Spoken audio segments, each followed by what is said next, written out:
কৃষ্ণ কৃষ্ণ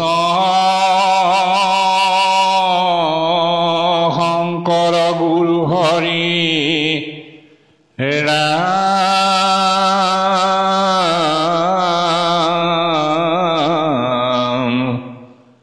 কৃষ্ণ শংকৰ গুৰু হৰি ৰাম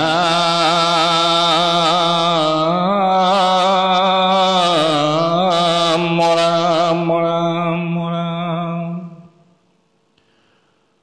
ॐ नमो भगवते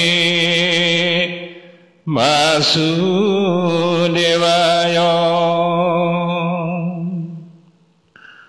ॐ नमो भगवते वासुदेवाय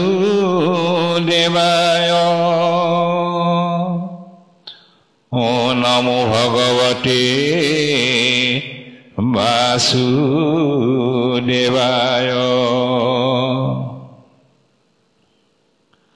परम कृपालु बाप बान्धव आइ मातृ और भकत वैष्णव बृंद अपना खबर श्रीचरणत प्रणाम जनाय आमी धाराबाहिकभावे आगबढ़ाई अहा श्रीमद भागवत शास्त्रभागीर पाठ और आलोचनार 123 নম্বৰ खण्डटिলৈ अपना खबर सम्मुखत उपस्थित হৈছো।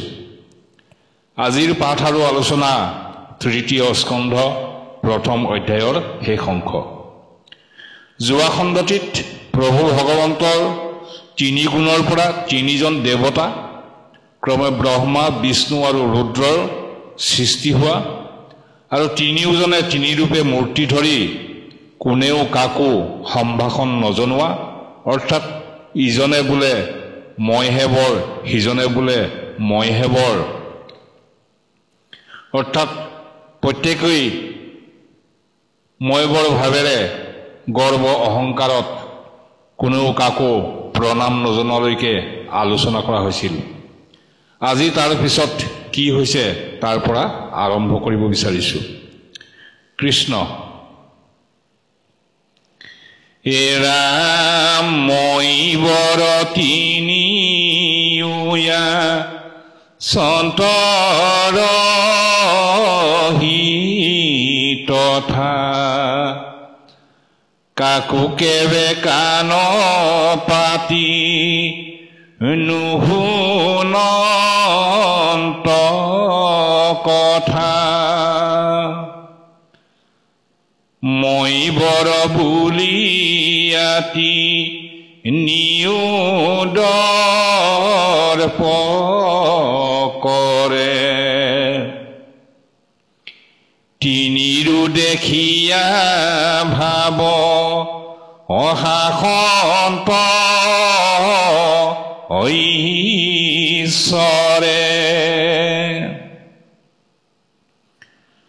মই বৰ তিনিও আচন্ত ৰহি তথা কাকো কেবে কাণ পাতি নুশুনন্ত কথা মই বৰ বুলিয়া তিনিও দৰ্প কৰে তিনিৰো দেখিয়া ভাব শাসন্ত ঈশ্বৰে অৰ্থাৎ ব্ৰহ্মা বিষ্ণু মহেশ্বৰ তিনিওজনে মইহে এওঁতকৈ বৰ অৰ্থাৎ শ্ৰেষ্ঠ এই ভাবেৰে ইজনে কোৱা কোনো কথাত সিজনে কাণ পাতি নুশুনি দৰ্প কৰি কাৰো লগত কোনোৱে কথা বতৰা নপতাকৈ থকা দেখি তেওঁলোকৰ মনৰ ভাৱ বুজি ভগৱন্ত ঈশ্বৰে মনতে হাঁহিছে। ৰাম মহাভাগৱত কথা অশুনা সৰ্বজন জল বুদ বুদ যেন অয়থিৰ জীবন অকেতিকনে পৰে প্ৰাণ তাৰ নাহি স্থিতি অদ্যাপি নোপজৈ ঘোৰ মৰণ কভীতি।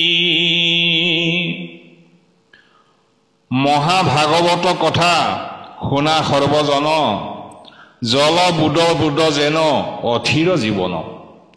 কেতিক্ষণে পৰে প্ৰাণ তাৰ নাহি স্থিতি অদ্যাপি নোপজৈ ঘোৰ মৰণ কভীতি।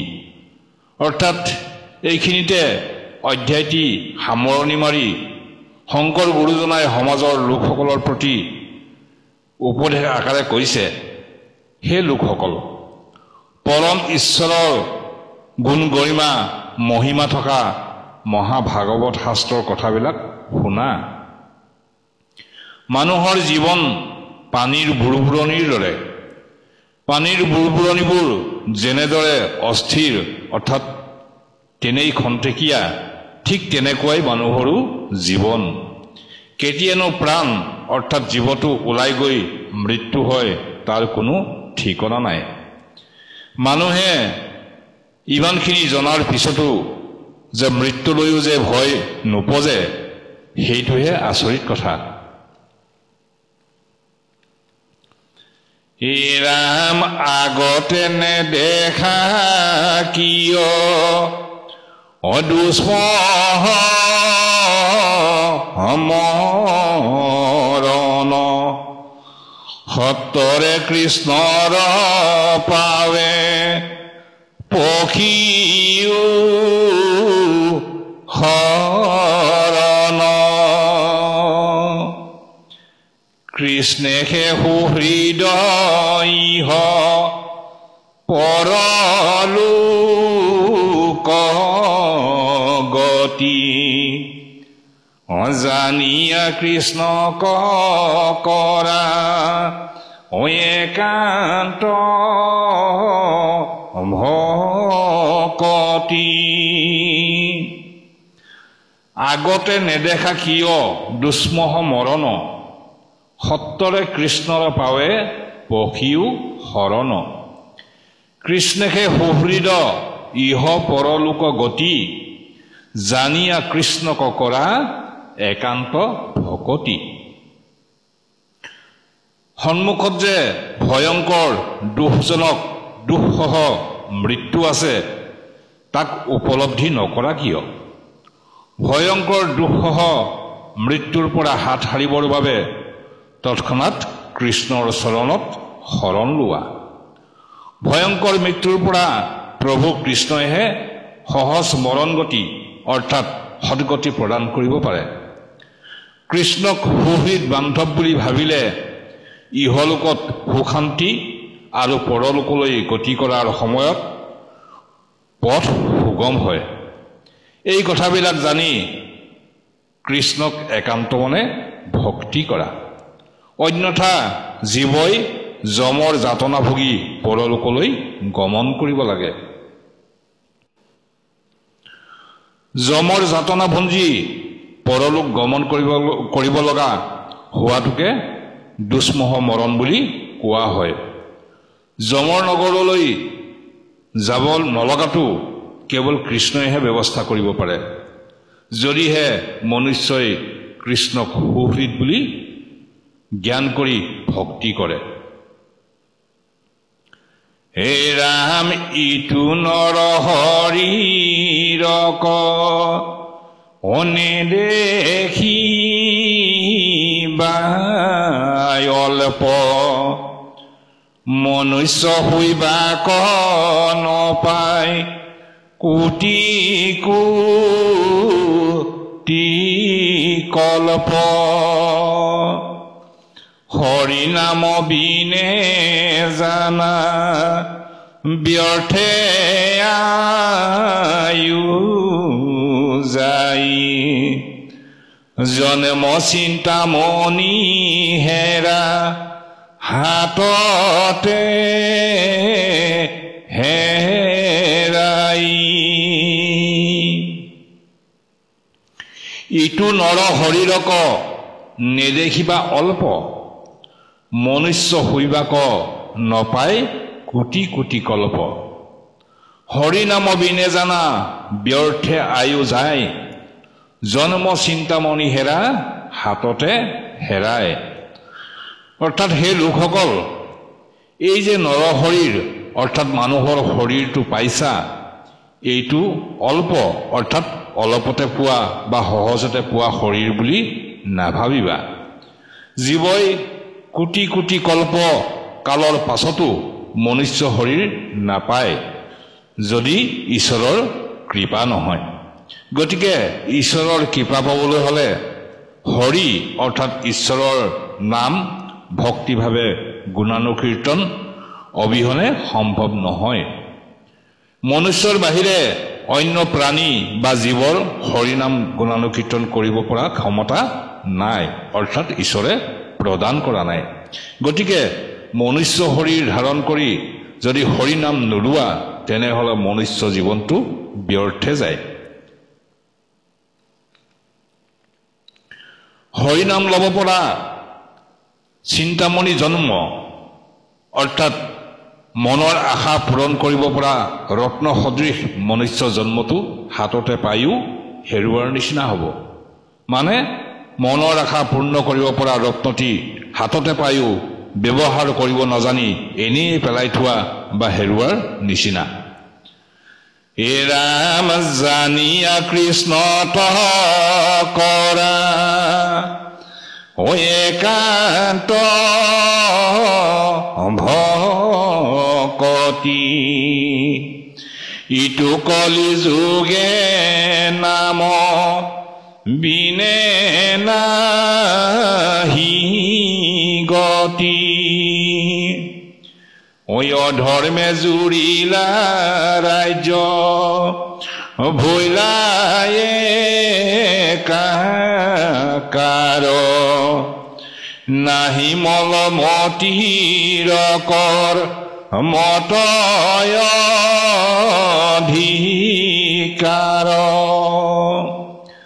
জানিয়া কৃষ্ণত কৰা একান্ত ভকতি ইটো কলিযুগে নামবিনে নাহি গতি অধৰ্মে জুৰিলা ৰাজ্য ভৈলা একাকাৰ নাহি মলমতিৰ কৰ্মত অধিকাৰ কৃষ্ণইহে যিহেতু দুষ্মহ মৰণ গতিৰ পৰা ৰক্ষা কৰি সৎগতি প্ৰদান কৰিব পাৰে আৰু যোগ ধৰ্ম অনুসৰি কলিযুগত যিহেতু কৃষ্ণৰ নামৰ বাহিৰে আনে গতি দিব নোৱাৰে সেয়েহে কৃষ্ণত একান্ত মনে ভক্তি কৰা কৃষ্ণত ভক্তি কৰি সন্তোষ কৰিবলৈ অন্য একো দ্ৰব্যৰো প্ৰয়োজন নাই কেৱল মাত্ৰ কায় বাক্য মনে একান্তভাৱে কৃষ্ণৰ নাম গুণ শ্ৰৱণ আৰু কীৰ্তন কৰিলেই প্ৰভু কৃষ্ণ সেইজনৰ প্ৰতি তুষ্ট হৈ পৰম গতি প্ৰদান কৰে অধৰ্মই সকলো প্ৰজাক একাকাৰ কৰি পেলাইছে অৰ্থাৎ ধৰ্মত ব্ৰতীজনকো অধৰ্মী কলিয়ে নানা প্ৰকাৰৰ লাঞ্ছনা ভোগ অধৰ্মত পতিত হোৱা মলমতীসকলৰ ধৰ্ম কৰ্মত কোনো অধিকাৰ নাই অৰ্থাৎ মলমতী ভাৱেৰে ঈশ্বৰক উপাসনা কৰিলেও সেইসকলক ঈশ্বৰে কোনো কৃপা নকৰে কৃষ্ণ পৰম কৃপালু বাপ বান্ধৱ আই মাতৃ ভকত বৈষ্ণৱবৃন্দ আজিৰ পাঠৰ এজোকা পদত গুৰুজনাই এটি বৰ গুৰুত্বপূৰ্ণ অৰ্থাৎ গধুৰ অৰ্থপূৰ্ণ উপদেশ আগবঢ়াইছে উশাজোকা হ'ল আগতে নেদেখা কিয় দুষ্মহ মৰণ সত্তৰে কৃষ্ণৰ পাৱে পক্ষীও হৰণ কৃষ্ণেখে সুহৃদ ইহ পৰলোক গতি জানিয়া কৃষ্ণত কৰা একান্ত ভকতি অৰ্থাৎ শংকৰ গুৰুজনাই কৈছে হে লোকসকল দুষ্মহ মৰণ অৰ্থাৎ ভয় লগা দুখজনক দুঃসহ মৰণ এটা যে আমাৰ সন্মুখত আছে সেইটো দেখিও নেদেখা কিয় মৰণ অৰ্থাৎ মৃত্যু অৰ্থাৎ পৰলোকলৈ গমন এই গমন দুই ধৰণে হ'ব পাৰে এটা সুখজনকভাৱে অৰ্থাৎ যন্ত্ৰণাবিহীনভাৱে আৰু আন এটা যন্ত্ৰণাদায়কভাৱে বা যন্ত্ৰণাক্লিষ্ট হৈ অৰ্থাৎ নানা দুখ কষ্ট ভুগি হোৱা মৃত্যু ভাগৱত শাস্ত্ৰতে পোৱা যায় যে জীৱদেহীৰ মৃত্যুৰ সময়ত মানে পৰলোক গমনৰ সময়ত কিছুমান জীৱৰ আত্মাক বিষ্ণুদূতে আদৰ সাদৰ কৰি স্বৰ্ণৰ বিমানত উঠাই লৈ পৰলোকলৈ লৈ যায়। আকৌ কিছুমানক যমৰদূতে নানা কষ্ট দি মৰিয়াই কোবাই হাত ভৰি বান্ধি নানা যাতনা দি যমৰ নগৰলৈ লৈ যায়। সচৰাচৰ যমৰদূতেই লৈ যায় বুলি বিশ্বাস আছে। যমদূতৰ হাতত পৰি মৰিব লগা হোৱা মৰণকে দুষ্মহ মৰণ বুলিছে। যমদূতৰ হাতত মৃত্যু হৈ যমৰ বিচাৰত নৰকত গৈ যাতে যন্ত্ৰণা ভুগিব নালাগে, সেইবাবেই লোকসকলৰ উপকাৰৰ কথা ভাবিয়ে গুৰুজনাই উপদেশ দি কৈছে যে হে লোকসকল, তোমালোকৰ মৰণটো যাতে দুষ্মহ মৰণ নহয়, তাৰ বাবে তোমালোকক কৈছোঁ, তোমালোকে তৎক্ষণাৎ প্ৰভু কৃষ্ণৰ চৰণত শৰণাপন্ন হোৱা। কৃষ্ণইহে তোমালোকক পৰম গতি দিব পাৰিব। অন্যথা তোমালোকে দুখ দুৰ্গতি ভুগি যমৰ হাতত পৰি দুষ্মহ গতি ভোগ কৰিব লাগিব, অৰ্থাৎ যমৰ কবলত পৰিব লাগিব। বা পাই সমস্ত এই সম্পৰ্কে বিষ্ণু পুৰাণত এটি সুন্দৰ কাহিনী পোৱা যায়, যাক যমগীতা বুলি কোৱা হয়। বিষ্ণু পুৰাণৰ কাহিনীৰ মতে মৈত্ৰেয় মুনিয়ে পৰাশৰ মুনিক কৈছিল, হে গুৰুদেৱ, সকলো জীৱদেহীয়ে নিজ কৃতকৰ্মৰ ফল ভোগ কৰিবলৈ বাৰে বাৰে বিভিন্ন যোনিপ্ৰাপ্ত হৈ থাকে। সেই কথা আপোনাৰ পৰা বুজি পালোঁ। সকলো জীৱ যমৰ বশলৈ আহে আৰু পাছত যমৰ আদেশত নৰক আদি বিভিন্ন স্থানত বাস কৰিব লাগে। হে গুৰুদেৱ, কি কৰ্ম কৰিলে কালৰ অৰ্থাৎ যমৰ কবলৰ পৰা পৰিত্ৰাণ পাব পাৰি সেই কথা জানিবলৈ হেঁপাহ হৈছে। আপুনি দয়া কৰি মোক সেই কথা বৰ্ণনা কৰক। মৈত্ৰেয় মুনিৰ কথা শুনি পৰাশৰ মুনিয়ে হাঁহি মাৰি কৈছিল, হে বোপা, তুমি মোক যি সুধিলা নকুলেও পূৰ্বতে সেই কথা ভীষ্মক সুধিছিল। ভীষ্মই যিদৰে নকুলক কৈছিল মই তোমাক তেনেদৰে বৰ্ণনা কৰিম। হে বোপা, নকুলে সেই প্ৰশ্ন কৰাত ভীষ্মই কৈছিল, হে নকুল, পূৰ্বতে কালিংগক নামৰ এজন ব্ৰাহ্মণ মোৰ সখা আছিল। এদিনাখন তেওঁ মোৰ ওচৰলৈ আহি কথা প্ৰসংগত মোক, হে সখা, মোৰ ওচৰলৈ এজন জাতিস্মৰ ব্ৰাহ্মণে যিদৰে কৈছিল সেই কথাত তোমাক কওঁ শুনা বুলি যম আৰু যমদূতৰ কথা বৰ্ণনা কৰিছিল।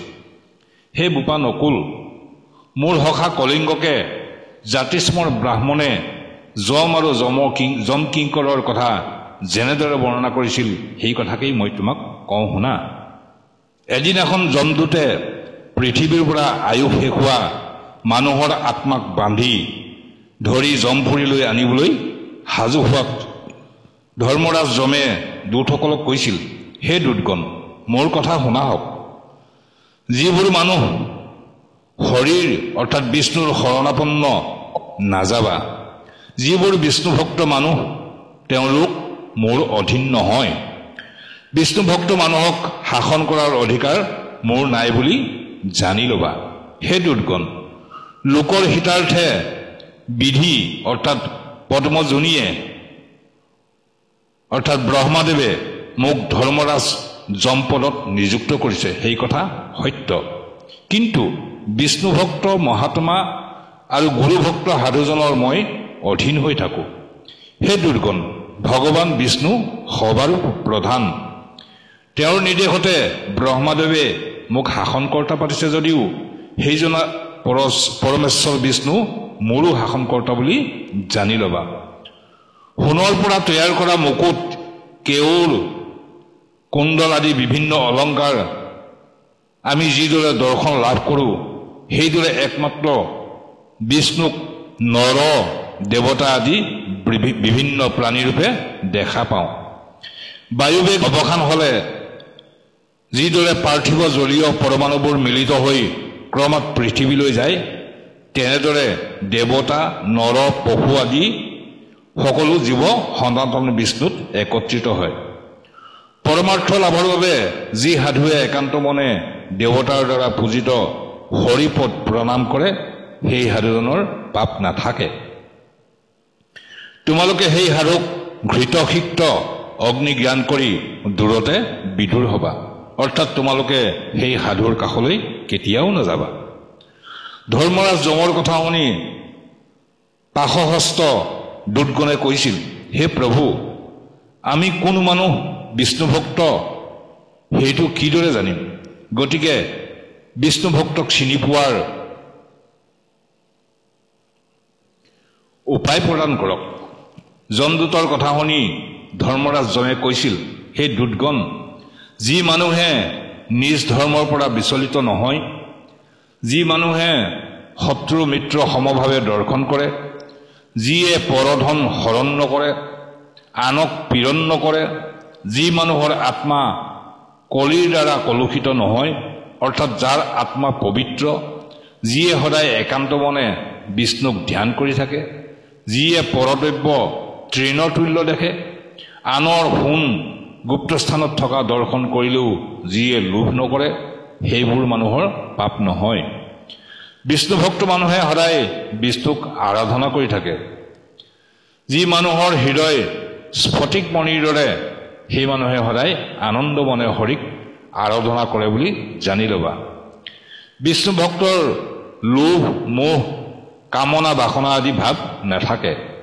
সূৰ্যৰ কিৰণত জুইৰ পোহৰ ম্লান পোৱাৰ দৰে হৰিভক্তৰ মনত লোভ মোহ আদি থাকিব নোৱাৰে।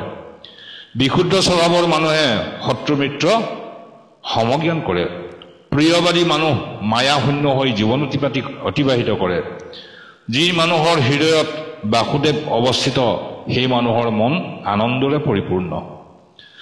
হৰি অধিষ্ঠান কৰা মানুহৰ হৃদয় পবিত্ৰ হয়। যম নিয়ম আদি কৰ্মৰ অনুষ্ঠান কৰা মানুহৰ পাপ নাশ হয়। হৰিৰ প্ৰতি একান্ত আসক্তি থকা মানুহ পৰম বৈষ্ণৱ বুলি জানিবা। তোমালোকে কেতিয়াও সেই মানুহৰ ওচৰলৈ নাযাবা। শংখ চক্ৰ গদা পদ্মধাৰী ভগৱান বিষ্ণুৱে যাৰ প্ৰতি কৃপাদৃষ্টি কৰে, সেই মানুহৰ দেহত কেতিয়াও পাপ নাথাকে। সূৰ্য উদয় হ'লে অন্ধকাৰ আঁতৰি যায়। যি মানুহে পৰৰ ধনৰ প্ৰতি লোভী হয়, যিয়ে মিছা কথা কয়, নিষ্ঠুৰ বাক্য কয়, ক্ৰোধিত হৈ অনায়াসে প্ৰাণী হত্যা কৰে, পাপ কাৰ্যৰ প্ৰতি যাৰ মন ধাবিত হয়, আনৰ সম্পদ লাভ যিয়ে সহ্য কৰিব নোৱাৰে, যিয়ে সাধুসকলক নিন্দা কৰে, যিয়ে যজ্ঞাদি অনুষ্ঠান নকৰে, যিয়ে কোনোদিনে সৎপাত্ৰত দান নকৰে, সেইবোৰ মানুহক পাপী বুলি জানিবা। যিয়ে বান্ধৱ পুত্ৰ জনক জননী কলত্ৰ অৰ্থাৎ পত্নী নাইবা ভৃত্যৰ লগত কণ্ডল কৰি থাকে, যিয়ে অনবৰত ধন লাভৰ বাবে চিন্তা কৰি থাকে, যিয়ে সদায় অসৎ কৰ্ম কৰে, অসৎ পথ অৱলম্বন কৰে, অসতৰ সংগত সদায় বাস কৰে, বন্ধুৰ অনিষ্ট সাধন কৰে, সেই মানুহ নৰাধম, সেই মানুহ পশুতুল্য। সেই মানুহে কেতিয়াও বিষ্ণুৰ কৃপা লাভ কৰিব নোৱাৰে। হে দুৰ্গণ, তোমালোকে সেই মানুহক শাস্তি প্ৰদান কৰি মোৰ ওচৰলৈ ধৰি বান্ধি আনিবা। যি মানুহে বিষ্ণুক পৰম পুৰুষ বুলি ভাবে, পৰমেশ্বৰ জ্ঞান কৰে, জগতৰ অদ্বিতীয় বুলি গণ্য কৰে, সেই মানুহৰহে বিষ্ণুৰ প্ৰতি ভক্তিভাৱ হয়। যি মানুহে বাসুদেৱ বিষ্ণু কমলনয়ন হৰি ধৰাধৰ শংখপাণি আদি নাম উচ্চাৰণ কৰি বিষ্ণুক হৃদয়ত চিন্তা কৰি বিষ্ণুত শৰণ লয়, সেই মানুহ বিষ্ণুৰ পৰম ভক্ত বুলি জানি ল'বা। তোমালোকে কেতিয়াও সেই মানুহৰ ওচৰলৈকে নাযাবা। সেই মানুহৰ ওচৰত মোৰ কোনো অধিকাৰ নাই। তোমালোকে সেই মানুহৰ ওচৰলৈ গমন কৰিলে বিষ্ণুৰ চক্ৰই তোমালোকক বধ কৰিব। তেতিয়া মই তোমালোকক ৰক্ষা কৰিব নোৱাৰিম। মনত ৰাখিবা, বিষ্ণু ভক্ত মানুহ মোৰ ইয়ালৈ আহিব নালাগে। সেইবোৰ মানুহে স্বৰ্গাদি উত্তম লোক লাভ কৰিব পাৰে। ভীষ্ম পিতামহই নকুলক সেই কথা জনাই পুনৰ কৈছিল, হে বোপা নকুল, মোৰ সখা কলিংগকে যমৰ সেই কথাবোৰ মোক জনাইছিল। মই তোমাক সেইবোৰ কথা জনালো, তুমিও সেই কথা মনত ৰাখি চলিবা।